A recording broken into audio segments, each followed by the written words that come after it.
Voilà, et l'autre penza, na sepeli mingi, na kopesa tout ça. Mais pour les musiciens, pour identifier du son, on a les musiciens.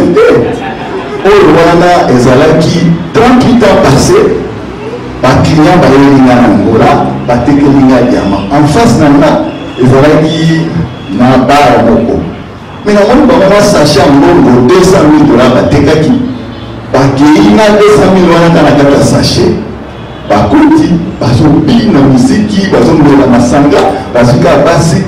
Sans se sentir même pas l'insécurité que par exemple tout ça la musique la langue tout ça la musique voilà na kei na bango na marketing côté plaisir na ABC service na ngai ya marketing na bino il faut que banda sikoyo ko voter to motaka budget moko boye pour na marketing bande on a biso ya ba musicien et puis les musiciens qui fréquentent biso, en tout cas, tous les musiciens pas ma mais ce sont des entreprises. Donc, les musique pour moi, tout ça. Ce sont des entreprises. Entreprises moko écriées, ni balé, ni sous écriées, ni ça tout, et tout ça. Les gens vont comme combien. Voilà, besoin de l'Amérique, non, on va avoir des biso.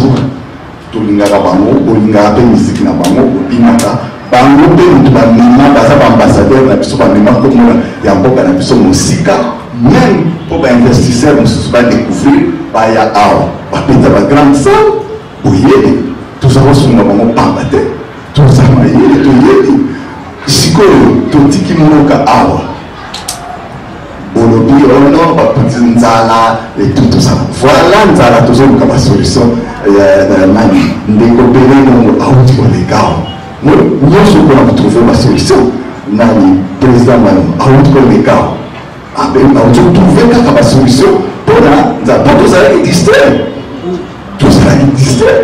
mais sikoyo mutu na mutu azo eloko oyo eza ya mutu moko te eloko oyo eyei kobundisa mpe bapaya te tolingi nde tozwa place na biso awa na kati ya mboka oyo voilà eloko na nyana ya bisakino ya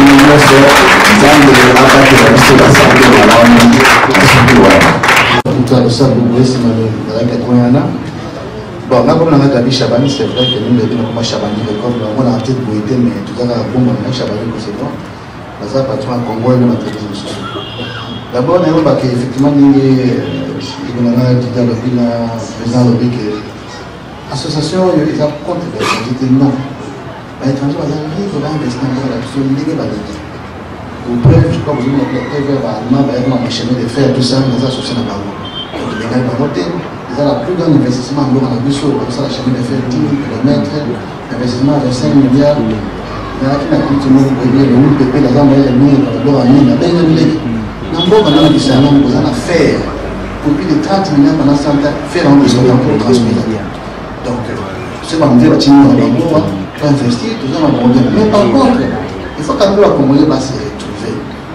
parce que nous quand ils ont normalité mais pour les Musulmans c'est le pays le plus riche du monde c'est la vérité que bah on est tous les plus riches du monde l'Équateur ils ont un moins riche du monde comment expliquer ça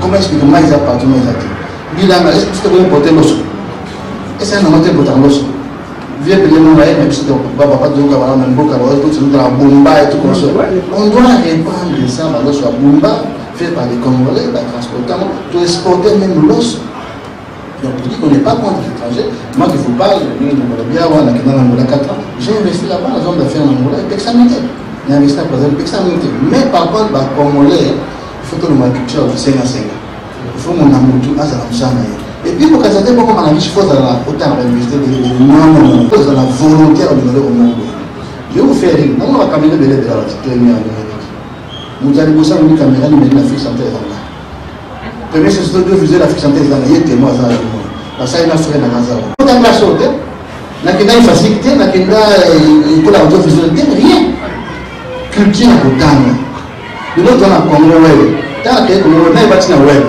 tu vois on veut dire TV comme internet bien sur YouTube il y a connu ça avant. IVCD, nous avons eu cette idée parce que nous avons compris que les Congolais, les hommes d'affaires congolais d'antan qui ont excellé dans des banques, Dokolo, Bemba Saolona, ceux qui avaient 26 000 employés, ceux qui avaient les plus grandes banques sud-sahariennes n'existaient plus. Les hommes d'affaires congolais n'existaient plus, les banques n'octroient pas les crédits aux Congolais, les banques au taux d'intérêt de 65%, ce qui est inadmissible dans aucun pays au monde, ça se fait. Les hommes d'affaires sont étouffés dans leur politique économique. L'emploi, le chômage est endémique dans notre pays et que la seule solution, comme à l'époque, c'est les Congolais de s'approprier leur économie pour essayer de faire. Les lois de la République qui permettent que les Congolais puissent faire le commerce détaillant n'existent plus, les gens ne sont pas respectés, les gens doivent se battre pour trouver leur pain. Nous n'avons plus les Congolais dans les usines de panification. Nous n'avons plus les Congolais même à notre vendre des œufs. Nous n'avons plus les Congolais dans tout. Et pourtant, nous étions un pays où les hommes d'affaires congolais excellaient sur toute l'Afrique. Nous avons Dokolo qui avait créé la banque, première banque sud-saharienne. C'était Dokolo, c'était une fierté pour nous. Nous avons Sibé Zahir, l'avion d'un Congolais privé qui avait plusieurs avions qui circulaient sur toute l'Afrique ainsi qu'en Europe. Il n'y en a plus. Nous sommes restés à l'échelle des derniers. Et nous devons faire comme au Nigeria, où le président Basanjo a tapé la main sur la table, a boosté l'économie. Nous avons des Congolais qui sont décédés, qui ont laissé leurs dettes intérieures, qui ne sont pas payées au gouvernement. Nous devons bousculer ce genre de choses pour qu'enfin les Congolais existent dans l'échiquier, profitent de la terre de ses ancêtres, car, comme avait dit Lumumba lors de l'indépendance.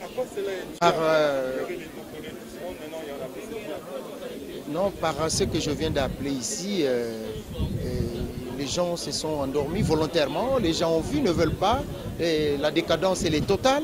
Et maintenant, nous nous rendons compte que notre génération a été sacrifiée. Nous ne voulons pas que la génération suivante de nos jeunes soit sacrifiée. Quand nous voyons les jeunes terminer licence pour finir vendeur des cartes dans des coins de rue, c'est pas normal. Et nous devons, si ça vous interpelle, parce que ça nous interpelle, ça va interpeller qui? C'est notre terre, c'est la terre qui nous a vu naître, grandir, nous a aidés à étudier. Nous devons participer dans le développement de notre pays.